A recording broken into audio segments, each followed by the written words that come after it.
मोहतरम हजरात,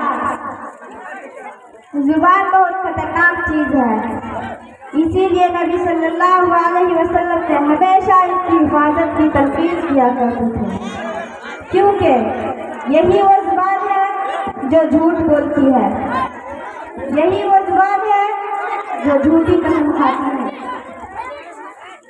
यही वो जुबान है जो चुगली करती है, यही वो जुबान है जो गाली देती है। हमें मालूम ही नहीं होता या हम इसे गुनाह ही नहीं समझते। गीबत भी एक ऐसा ही गुनाह है जिसमें हर कोई मुलविस है, मर्द हो या औरत, जवान हो या बूढ़ा, आलिम हो या जाहिल। इसीलिए गीबत पर एक ड्रामा पेश होने जा रहा है। इस ड्रामे के किरदार राहिया रुकैया हसास महरून की पड़ोसन सहेली बदरुन्निसा, बहू सुमैया की पड़ोसन सहेली नजमा। इसीलिए आप सबसे मेरी गुजारिश है कि आप इस ड्रामे को गौर से देखें और इस गुनाह से बचने की कोशिश करें, इंशाअल्लाह।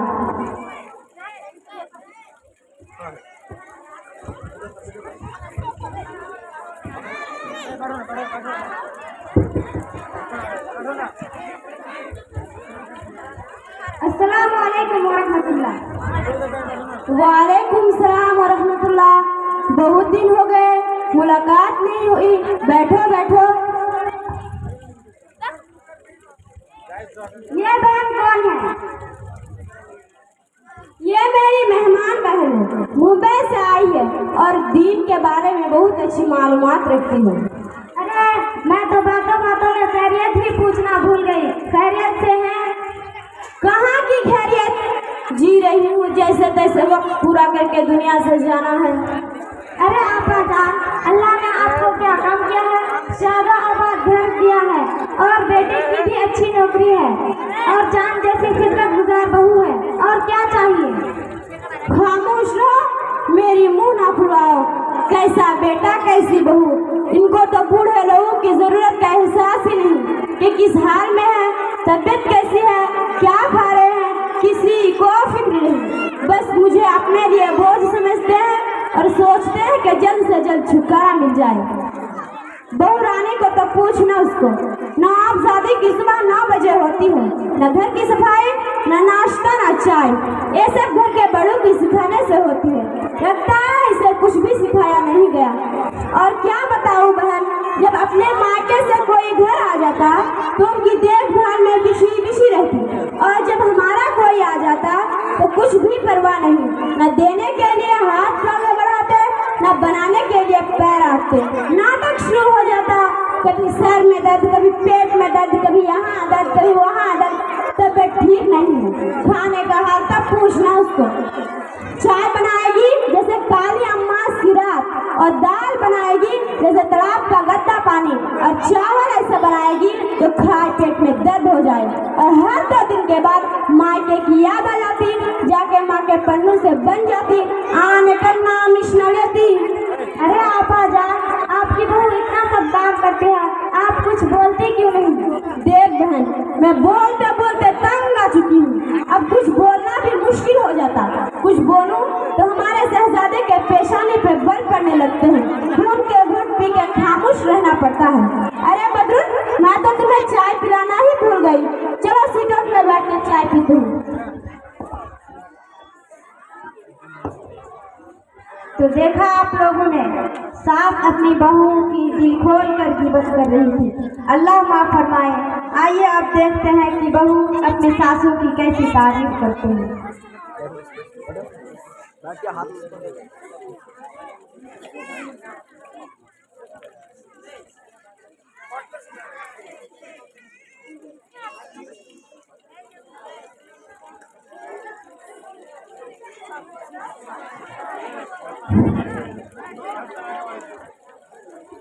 अस्सलामु अलैकुम वरहमतुल्लाहि वबरकातुहू। वालेकुम सलाम वरहमतुल्लाहि वबरकातुहू। कैसी हो बहन? क्या बताऊं, ठीक भी हूँ, ठीक नहीं भी हूँ। अरे बहन, ये कैसी दरमियान की बात कर रही हो?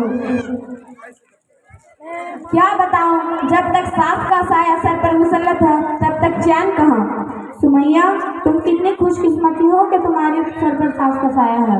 नजमा, क्या खुशकिस्मती की रट लगा रखी हो। भला वह भी कैसे चैन से रह सकती है जैसे जिसका मेरी जैसी सास हो। एक बात पूछूं? हाँ पूछो। औरतों की तारीख में सबसे खुशकिस्मत औरत कौन है, तुम्हें मालूम है? नहीं। वह सारी इंसानों की माँ हजरत हव्वा अलैहिस्सलाम है। वह क्यों? क्योंकि उसकी कोई सास और ननद नहीं। तुम अपनी सास से इतनी परेशान क्यों हो? और सास में परेशानियों की घर है, जब देखो नाक चढ़े हम पे मुसल्लत रहती है।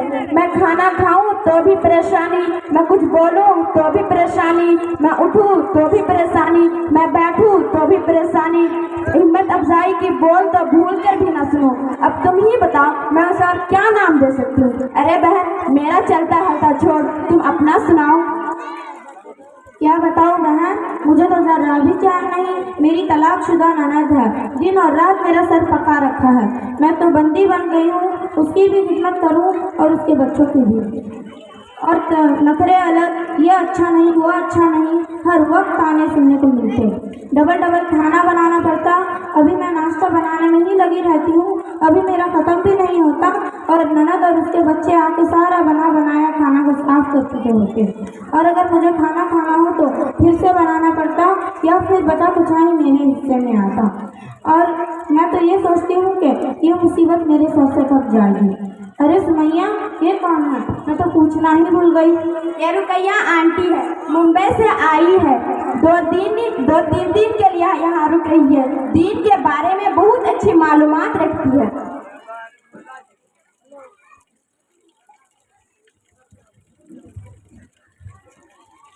अरे रुकैया, तुम अभी भी इन्हीं के साथ बैठी हो? हाँ, आइए सासू माँ, बैठिए।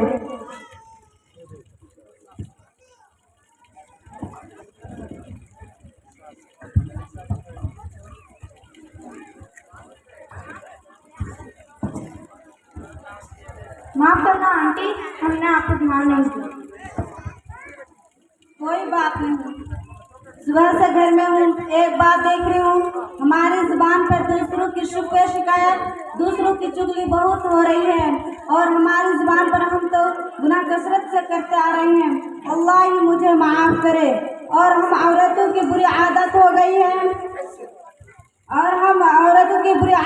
गई है, जहाँ दो चार जमे हो गई, दूसरों की तज़किरा, दूसरों की चुगली हमारी हिस्सा की तबीयत बन गई है और महज वक्त गुजारी के लिए हम ग़ीबत करना शुरू कर देते हैं और इसका नुकसान की ज़रा भी अंदाज़ा नहीं है।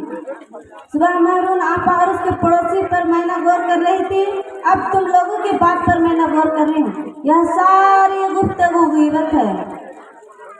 ये ग़ीबत की होगी? हम तो जो सच थे वो कह रहे थे, कुछ गलत तो नहीं कहा? हाँ। अरे बहन सुनो तो सही, ग़ीबत कहते ही हैं जिसकी तुम ग़ीबत कर रही हो उसके पीठ पीछे बुराई बयान करना। अगर तुम उसकी बात कह रही हो जो उसमें नहीं तो वह बहतान है। बहतान एक बहुत बड़े गुनाह है। ग़ीबत के बारे में कुरान मजीद में कहा गया है, औज़ु बिल्लाहि मिनश शैतानिर रजीम, बिस्मिल्लाहिर रहमानिर रहीम, वला यग़्तब बअज़ुकुम बअज़ा अयुहिब्बु अहदुकुम अन यअकुला लहम फ़क़ीर फत्तक़ुल्लाह। और क्या तुम अपने मुर्दार भाई का गोश्त खाना पसंद करोगे? तुम्हें घिन नहीं आएगी? अल्लाह से डरो। रसूल सल्लल्लाहु अलैहि वसल्लम ने फरमाया कि लोगों को नाक कबल या ज़बान की बातें गिराएगी तो गीत गुने देखने में मामूली नजर आता है। इस पर लत बहुत है। खुदा ना करे अगर किसी को रट लग गई तो आखिरत में कोई बर्बादी में कोई शक नहीं। हमारी आखिरत क्यों बर्बाद होगी? क्योंकि जब हम किसी के पीठ पीछे बुराई बयान करेंगे तो कयामत के दिन हमारे नेकियां उसको दे दी जाएगी जिसकी हमने ग़ीबत की है और हमारे नामे अमान से नेकियां खाली हो जाएगी। अगर फिर भी उसका हक बाकी रहा तो उसका गुनाह हम पर लाद दिए जाएंगे।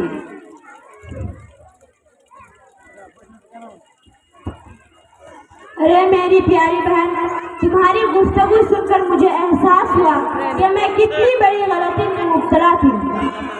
इतने बड़े गुनाह को ज़बान का चटकारा, वक्त गुजारी, टाइम पास का जरिया समझते थे। मैं वादा करती हूँ कि आइंदा से कभी भी किसी के पीठ पीछे भला बुरा नहीं करूँगी और ज़बान के सारे गुनाह छोड़ दूँगी। अरे रुकैया आंटी, आपने तो आंख पर लगी पट्टी खोल दी। मैं वादा करती हूँ कि आइंदा से किसी के पीठ पीछे बुराई नहीं करूँगी। मुझे एहसास हुआ। अरे रुकैया, हमने तो बहुत से लोगों की ग़ीबत की है और पीठ पीछे भला बुरा कहा है। अब हम क्या करें? सबसे पहले अल्लाह से तौबा करो, उसके बाद जिसकी तुमने ग़ीबत की है उससे जाकर माफ़ी मांगो। जज़ाकल्लाहु खैर रुकैया, तुम्हारा बहुत बहुत शुक्रिया कि तुमने हमें इतने बड़े गुनाह से बचा लिया।